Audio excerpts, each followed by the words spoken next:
It's time for more short shots. But first, a taste of trivia. Hi, everybody. Exactly 60 years ago, I know where I was, Fort Knox, Kentucky. No newspapers or TV during basic training in the Army.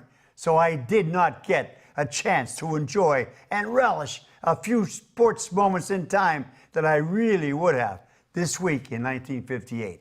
Army beat Penn State 26-0. The Yankees came back from 3 games down to 1 to win the World Series in Milwaukee over the Braves. Also that year, Mickey Mantle and Ernie Banks were MVPs.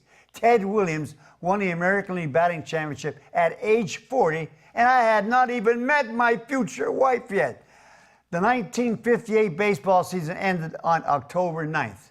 This year, baseball season will end on or after Halloween, a few days after high school football season ends their regular seasons. And speaking of high school football, Hazelton area surprised Berwick in the first half last Friday and had the Bulldogs shut out 14-0 at intermission.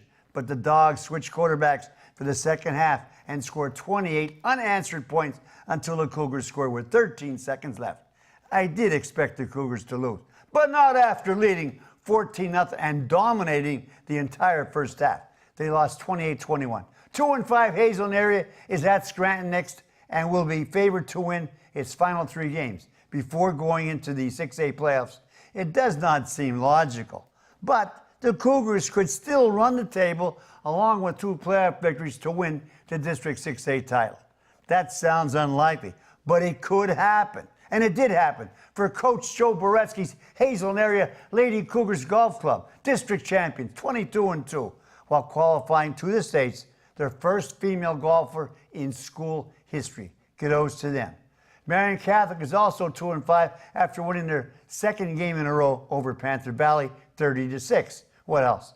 This is Lane Stadium in Blacksburg, Virginia, a very hostile setting for any visiting team to meet the Virginia Tech Hokies. Notre Dame won there last Saturday, 45-23, but 3 college teams in the top 10 were upset: LSU, Oklahoma, and Auburn. Alabama is still number 1 by a landslide. Air Force sank Navy 35-7. Army was off, and so was Penn State. The Yankees and Red Sox met in the postseason for the first time in 14 years, and the Baltimore Orioles fired their manager for losing over 100 games this season. Mother of God. Say goodbye to Buck Showalter, and I'll say goodbye too till next week. Till then, be a good sport.